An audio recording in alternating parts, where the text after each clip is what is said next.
welcome back to the Always Reading Book Club. It is your girl Kiki Reader. And guess what? We're diving right back into our Tangled series. If you have not done the first three books, Tangled Up in Ice, Tangled Up in Pain, and Tangled Up in Lace, you can get caught up on all of those book reviews. I'm going to put the link descriptions down below.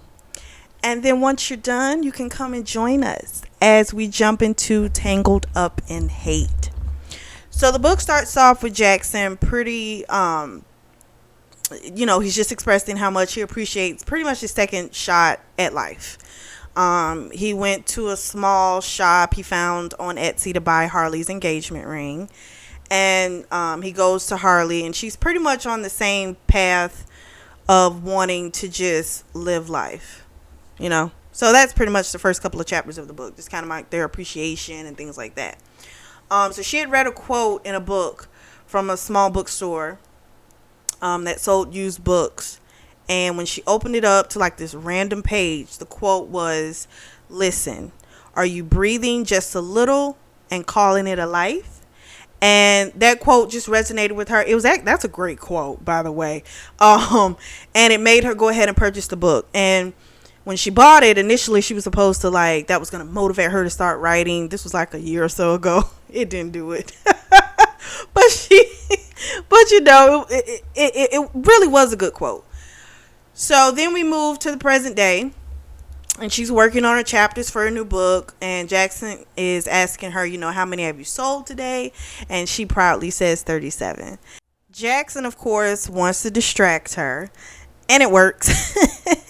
So he's giving it to her from behind, and then he comes and she freaks out because she was like, they didn't use a condom. But he's like, he didn't see a problem. But she was like pissed because she was like, she's not on the pill. And he lets her know that he didn't come inside her because he has skills. I'm like, all right, cool. So then she expresses how much, she doesn't like the bodyguards, and they get into a little argument about this. And she storms off, and she starts going through reading her emails, and she sees that she has one from someone who's reading her book currently, and she's telling her how much she loves it, and she wants to know when the next book is going to be out. And of course, Harley's, she's delighted to read that, and she messages back, there'll be one out in 2 weeks, and so that motivates her even more to just write her little heart out. And so that's what she starts doing. Harley wants to take a little break, but she can't go in the kitchen because the bodyguards are there. So she decides to go to the portion of the house that Jackson told her never to go to. And she goes in the room, and it's filled with pictures of Lila. And she's holding one of the frames when she hears, "What the fuck are you doing here?" And his voice was so cold and just chilly, and she drops the picture frame, and of course glass goes everywhere. And so Jackson is like, "I told you to never come in here. This is my space." And she kept apologizing, and he pushed her out of the room. And when he closed the door, he said, "This isn't gonna work. You need to get your things and move out." And I was like, dang, I get it, it's your space. She could have maybe ask you again if you were okay with it. I personally think she should have, respected what he initially said. Yes, you all are now in a relationship, but I don't know. I think for him to tell you, "I don't want you in that space," I would have just kind of maybe asked him. I wouldn't just assume, okay, because we're in a relationship, all of a sudden everything you said before doesn't matter. I don't think I would have taken that approach. She could have at least asked the guy. That's what I'm saying. So she looks at him in total disbelief, and she's like, "You're joking, right?" And he says, "No." He's like, "This isn't working out." And he tells her again to get all her stuff and leave. And he gives her a credit card and says to take it, that there's a lot of money on it, to help her. And then that's when she this man is serious. And so she starts beating on his chest. And he lets her do it for a minute, and then he grabs her wrist to stop her. And then he tells her, Martin, which is one of the bodyguards, he'll take you back to your place. And then he just walks off. He leaves. And she, of course, is in pure pain. and goes back in the room. She starts breaking frames because she's pissed. Because I guess for her, it's like, if this is what made you not want to be with me, like, I can't hurt you. She's in her brain, I'm going to hurt you this way. And so she was just destroying frames left and right. So Martin comes in and he tells her, you really want to stop, and because he's like, Mr. Ludlow, he's not going to be happy about this. And so she's like, I don't care, And so she, of course, screams at him, fuck him. I do not care. So as they were walking by, they leave out the room. They're walking by the banister. And for a moment, she thought about jumping. And Martin kind of looked at her and he's like, don't do it. And she was like, you really think I was going to do something stupid over his ass? And the truth was, her ass really did think about it. Like, in that moment, it was going to be instant relief from the pain she felt. And that's scary. That you feel that strongly, that fast about somebody, and that when it's over, that pain becomes that overwhelming to you, that even for a split moment, that was an option, And so Martin tells her, he gives her a card, and he says, this is, the card he wants to give you. She looks at the receipt. It's got $100,000 on it. And Martin tells her, if you run out, we'll put more on it. And Harley's like, she's just trying, she was like, he's trying to make himself feel better about what he's doing to me. But the money can't make this right, And so she gets back home and goes straight to her room, puts on her headphones and zones out. So Martin is her security and he's going to be with her at the apartment. Jackson's still going to pay for her to have protection. So we find out Jackson had to do this to Harley. And the reason was because I was thinking like, dang, he was really mad about the room. But that's not what it was. The problem is that someone's after him.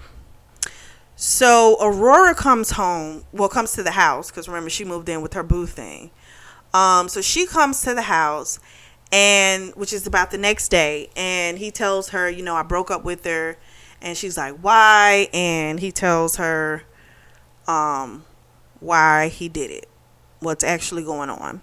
So apparently about 11 years ago, when he was in need for money for his startup, he kept getting turned down. And so he went to his parents to just kind of tell them about what had been happening, not to ask them for any money because they didn't really have a lot. So we come to find out his father had a whole ass gambling problem, and that was the reason that they went traveling all over. Remember, they went up to Canada and different parts of the US. Well, that was why, because he lost their house. So he had borrowed over $100,000 from a guy named Alexander Lindell. And now they eventually were able to pay him back.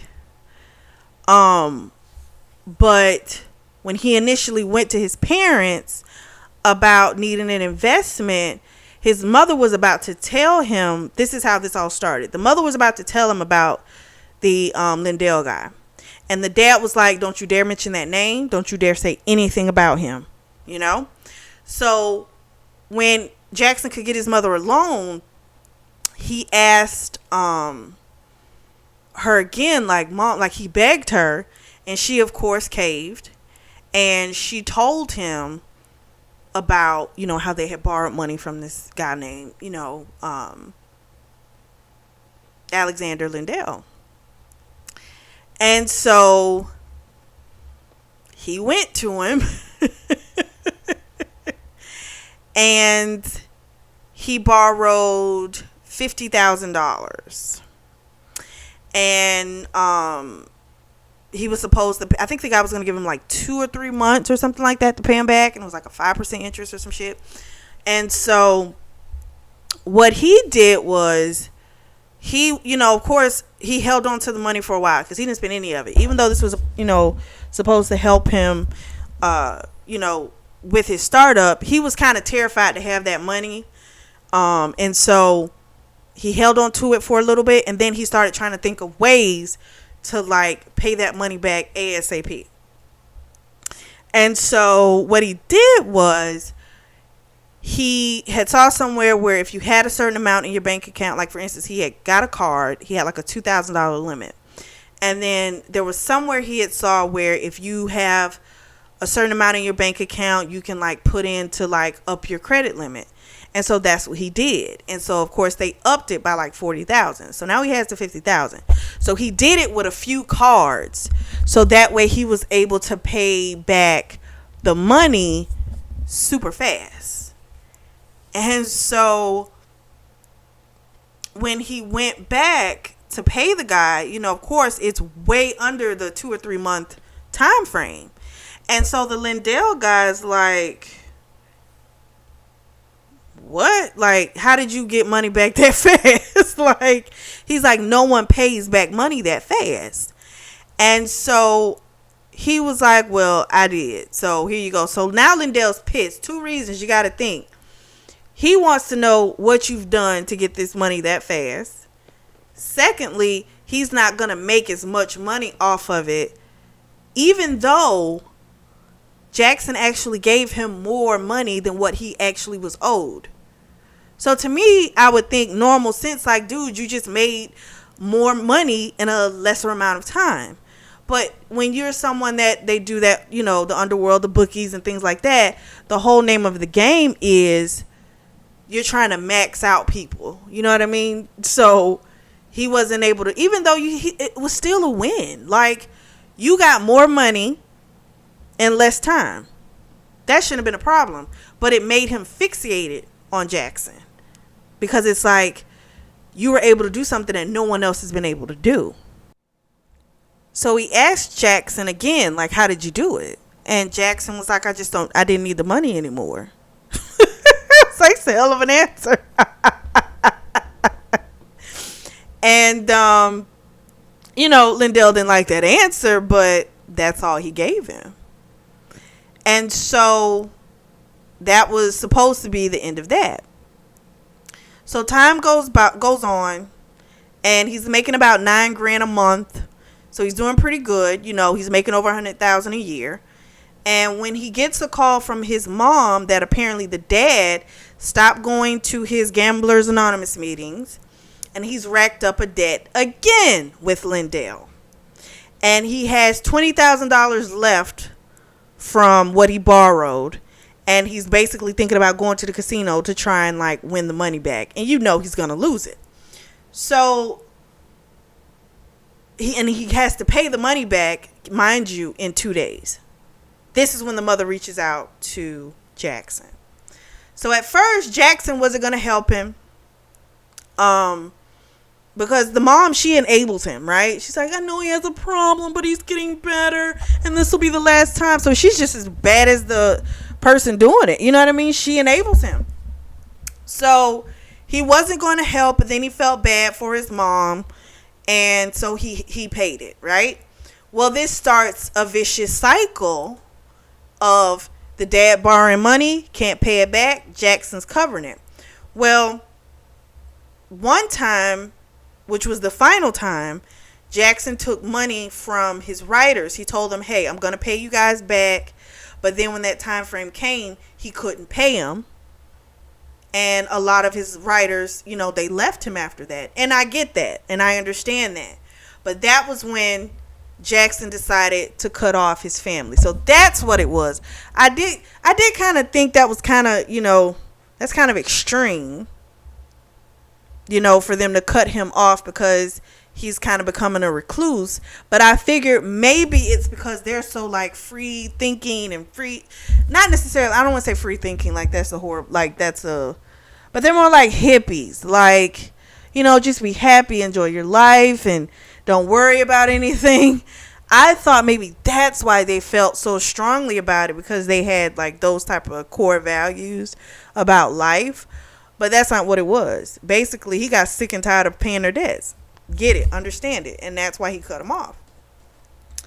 So Jackson had received a message while he was on the street with his bodyguards. One of Lindell's men came up to him and was like, hey, just a